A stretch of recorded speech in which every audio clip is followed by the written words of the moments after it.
1시간에 6번이나 화장실을 갔는데 묽은 변이 콸콸 나왔어요. 대장 내시경 전날에 관장하는 느낌이에요. 채소나 과일처럼 뭔가 장에 좋다고 생각되는 음식들로 식단을 바꾸시거든요. 그런데 이런 경우에 훨씬 더 설사가 악화될 수 있습니다. 제가 설사를 멈추는 데 도움이 되는 가장 추천드리는 음식이 있는데요. 바로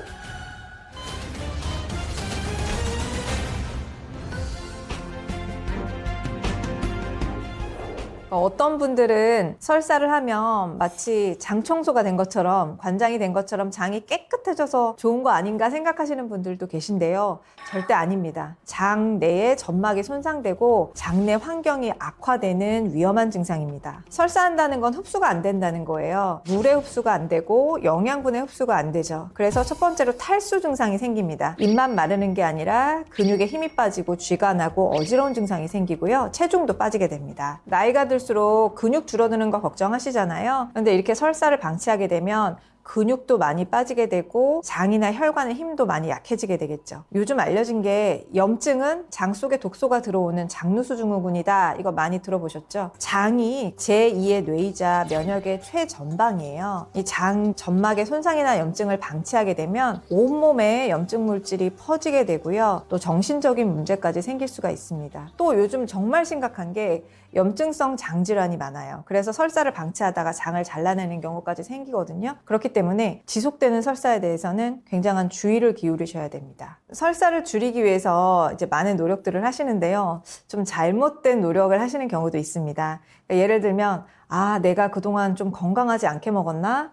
그럼 이제부터는 장에 좋은 식이섬유도 챙겨 먹고 채소를 챙겨 먹어야 되겠다. 이렇게 생각을 하시는 거죠. 그런데 그렇게 식생활을 바꿨더니 오히려 더 배에 가스가 차고 설사를 더 많이 하더라 하시는 분들이 계세요. 사실 식이섬유가 풍부한 음식은 오히려 설사를 악화시킬 수 있습니다. 변비는 장을 자극해야 되기 때문에 식이섬유가 다소 의미가 있지만 설사를 하실 때는 장을 자극할 것이 아니라 장 점막의 회복을 도와주셔야 돼요. 그런데 그 채소나 과일의 거친 식이섬유는 대장으로 내려가서 장 점막을 자극해서 상처의 회복을 더디게 할 수 있습니다. 오히려 식이섬유를 피하셔야 됩니다. 병원에서 이 설사로 입원했을 때 환자들한테 주는 식단이 있어요. 그게 바로 저잔사식이라고 해서 영어로는 Low Residue Diet라고 하는데 풀어 말하면 대장으로 내려가서 남는 게 없는 식단이에요. 이 식단의 특징은 뭐냐면 식이섬유를 많이 제거한 것입니다. 예를 들어서 현미나 통곡물, 잎채소나 뿌리채소처럼 거친 채소를 피하게 합니다. 또 견과류나 콩 종류도 피하게 합니다. 반대로 부드러운 식단을 추천을 하는데요. 흰 밥이나 흰죽 또는 흰 식빵을 추천을 하고요. 채소 반찬은 거친 나물은 제외하고 거친 껍질과 씨앗을 제거하고 부드럽게 익힐 수 있는 것, 당근이나 감자를 푹 익힌 것을 추천을 하고 고기의 경우에는 살코기만 수육 형태로 드시는 게 좋습니다. 과일의 경우에도 껍질과 씨를 제거하고 익힌 것으로 드립니다. 사과나 배를 껍질과 씨를 제거하고 푹 쪄서 드시라고 합니다. 만약에 생으로 드시길 원하신다면 푹 익은 바나나, 푹 익은 멜론에서 씨앗을 제거한 부분으로 드시게 됩니다. 이런 음식들을 대장암 수술 후의 환자들이나 장에 염증과 손상이 있는 분들을 회복시키기 위해서 제공을 합니다. 그래서 환자분들이 입원했을 때는 굉장히 장이 편했다는 말씀을 하십니다. 근데 집에 와서 다시 나물 반찬에 거친 잡곡밥을 드시면 어떻게 되겠어요? 또 배 아프고 설사를 하시죠. 그래서 저는 일상에서도 이런 식단을 계속 하시라고 권해드려요. 결국은 소화 흡수가 안 된 것들이 대장으로 자꾸만 내려오니까 설사가 나오는 거예요. 때문에 위쪽에서 소화를 충분히 시켜주셔야 되겠죠. 1차적인 소화는 씹기입니다. 충분히 침이 나오게 하고 오래 씹고 넘기시는 게 중요하고 식사 시간 여유롭게 잡으시고요. 드신 다음에도 가볍게 걷기라든지 이런 활동을 통해서 소화를 도와주셔야 됩니다. 그리고 이제 핫팩으로 배 따뜻하게 해주시는 것도 도움이 되고 여름이지만 배는 꼭 이불로 덮어주시든지 해서 배꼽 주변을 보호해 주시는 게 설사 증상을 예방하는 데 큰 도움이 됩니다. 특히 좀 젊은 층의 설사의 원인이 많이 되는 것들이 있는데 바로 저당식품이나 제로식품에 들어가 있는 감미료입니다. 자일리톨이나 말티톨, 소르비톨 이런 당 알코올들은 소화 흡수되지 않는 재료예요. 그래서 장으로 내려가면서 설사를 유발할 수가 있습니다. 예를 들어 무설탕 껌, 무설탕 젤리, 무설탕 음료, 무설탕 캔디 같은 것들이 있습니다. 얼마 전에 그 젤리가 회수된 적도 있었어요. 너무 복통 설사가 많이 일어나서. 그래서 여러분이 간식으로 챙겨 드시는 그런 음식들도 좀 주의가 필요합니다. 건강을 위해서 챙겨 드시는 영양제가 오히려 설사를 유발하는 경우도 있습니다. 첫 번째로 고용량 비타민C가 설사를 유발할 수가 있는데요. 3000mg씩 이렇게 드시는 분들 계시잖아요. 그러면 흡수가 채 안 된 비타민C 성분이 장까지 내려와서 삼투압 때문에 물을 엄청 끌어당기게 돼요. 그래서 물설사를 하시게 됩니다. 대장 내시경 할 때 그 전날 마시는 물 자체가 삼투성 하재라고 해서 장에 들어가서 물을 끌어당기는 역할을 하거든요. 근데 비타민C도 많이 드시면 그 역할을 하는 거예요. 비타민C를 드시면서 설사가 발생한다면 먼저 함량을 줄여서 드시고요. 또 식사와 함께 드시는 게 좋습니다. 오메가3 지방산의 경우에는 담즙 분비가 잘 되지 않거나 기름기에 설사를 많이 하시는 분들은 그 오메가3 지방산이 흡수가 잘 안 되고 내려와서 기름 섞인 설사를 하실 수가 있어요. 그래서 이런 분들도 식사와 함께 챙겨 드시거나 함량을 줄이시는 게 현명합니다. 마그네슘도 너무 많이 드셨을 때는 설사를 유발할 수가 있어요. 오히려 마그네슘은 변비 환자분들이 드시면 변을 잘 보는데 도움을 받을 수가 있어요. 실제로 마그밀이라고 해서 변비약이 있거든요. 근데 이 마그밀은 산화 마그네슘 성분입니다. 그러니까 마그네슘이 얼마나 장 운동을 자극하는지를 알 수가 있죠. 마그네슘 드시면서 설사한다? 그럼 마그네슘을 끊어보세요. 설사 멈추려면 도대체 뭘 먹어야 되냐고 질문 많이 하시는데요. 제가 설사를 멈추는 데 도움이 되는 가장 추천드리는 음식이 있는데요.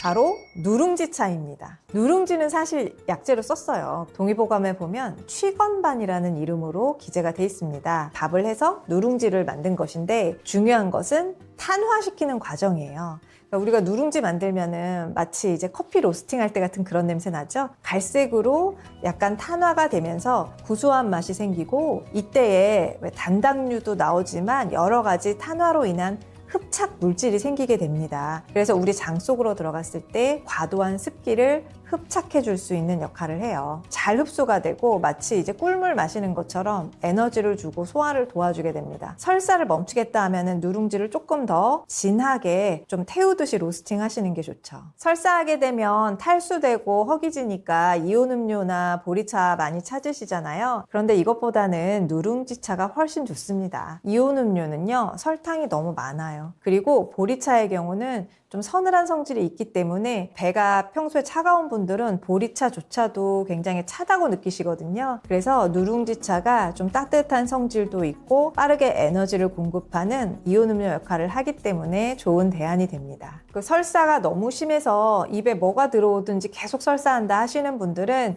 그 누룽지 건더기는 빼고 그냥 우러난 물만 드시는 게 좋고요. 어느 정도 식사는 하시는데 허기진다 하시는 분들은 그 누룽지 건더기까지 같이 드셔도 좋습니다. 신맛이 나거나 떫은 맛이 나는 음식이 대부분 탄닌이라는 성분이 있어서 흡착제 역할을 하고 또 수렴하는 성질이 있어서 설사를 멈추는 데 도움이 돼요. 곶감이나 또는 홍차, 또 도토리, 밤 같은 것들이 있습니다. 특히 밤의 경우에는 소화를 도와주는 좋은 작용이 있고요. 또 몸속에 습기를 빼주는 데 탁월해요. 설사가 있을 때 밤을 활용하시면 몸속에 있는 그런 탁한 습기들을 잘 빼주면서도 소화 능력 회복에 정말 좋아요. 근데 밤은 이렇게 드셔야지 좋습니다. 그 안에 털이 달려있는 속껍질은 제거하지 마시고 밤 과육과 함께 같이 끓이셔야 돼요. 그렇게 끓여내면은 그 탄닌이 함유된 율피차가 되는데요. 물 2리터 정도에 밤 20개 정도. 그렇게 해서 끓여서 마셔주시면 그 속껍질에 탄닌이 많이 함유되어 있기 때문에 설사를 멈추는 데 도움을 받으시고 소화 기능도 빠르게 회복시킬 수가 있습니다. 하지만 또 너무 많이 드시면은 변비로 고생하실 수 있으니까 적당히 설사가 멈출 때까지 활용하시는 게 좋습니다. 설사할 때 매실액 먹으면 좋냐고 질문 정말 많이 하시더라고요. 효과가 있기도 하지만 주의해야 될 점도 있어요. 예를 들어서 매실에 신맛이 있고 유기산이 있기 때문에 침분비를 도와주고 위와 장의 살균 효과를 도와줍니다. 그래서 우리가 여름에 특히 상한 음식 먹고 배탈 나기 쉽잖아요. 이럴 때 매실 액기스를 활용하시면 소화도 돕고 살균도 도와줄 수 있어요. 위산이 좀 부족하신 분들께 도움이 돼요. 중년 이상이 되면은 내시경 하시다 보면 위축성 위염 진단 많이 받으시잖아요. 그 소화샘들의 숫자가 줄었다는 뜻이라 이런 분들이 위산이 사실 부족합니다. 그래서 나이가 드실수록 위산 부족에 고생을 하시기 때문에 매실즙 같은 신음식이 도움이 됩니다. 하지만 반대로 불이 난 것처럼 속이 쓰리거나 신트림을 하거나 이렇게 위산 과다로 고생하시는 분들의 경우에는 권하지 않습니다. 또 이제 매실 액기스나 매실청 담그실 때 설탕을 굉장히 많이 쓰시잖아요. 혈당 관리가 잘 안 되시는 분들은 이 매실 액기스나 청을 드실 때 설탕 함량 때문에 주의를 하셔야 됩니다. 이런 분들이 매실을 대용할 수 있는 방법은 말린 매실이 있어요. 소금에 절여서 말린 매실 그 형태로 드시거나 아니면 재료를 바꿔서 오미자를 잘 씻어서 찬물에 우리면 빨간 물이 나오거든요. 이 오미자 물도 매실즙과 비슷한 효과가 있어요. 그래서 여름에 매실즙 또는 오미자차 드시는 게 장 건강에 도움이 됩니다. 설사의 원인은 한 3가지 정도 말씀드릴 수 있는데요. 첫 번째는 질환에 의한 것입니다. 감염성인 경우에는 급성설사가 일어나죠. 여러분 식중독 걸렸거나 노로바이러스라든지 균과 독소에 의해서 급성설사가 일어날 수가 있고요. 또 만성적으로는 염증성 장질환이나 과민성 장증후군처럼 장의 염증이 지속될 때 설사가 나올 수가 있고 또는 장의 기능에 이상이 생겼을 때도 설사가 나올 수가 있습니다. 대부분 식중독이나 장염으로 인한 설사는 며칠 내에 나아지는 경우가 많지만 3, 4주 이상 지속되는 것은 만성 설사로 분류합니다. 설사를 유발하는 약물들도 있는데요. 항생제가 설사를 유발하죠. 장 속의 유익균까지 다 죽이기 때문에 처방하실 때 유산균을 같이 처방하기도 하는데요. 그래서 항생제 드실 때는 항상 설사에 주의하셔야 됩니다. 이 밖에도 고혈압약, 당뇨약, 고지혈증약, 다이어트약 이런 것들이 설사를 유발할 수 있고요. 최근에 갑자기 설사가 발생했다면 최근에 먹은 약물을 체크해 보셔야 됩니다. 장의 문제만 설사를 유발하는 것은 아닙니다. 갑상선 기능 항진증에서도 설사가 일어날 수가 있고요.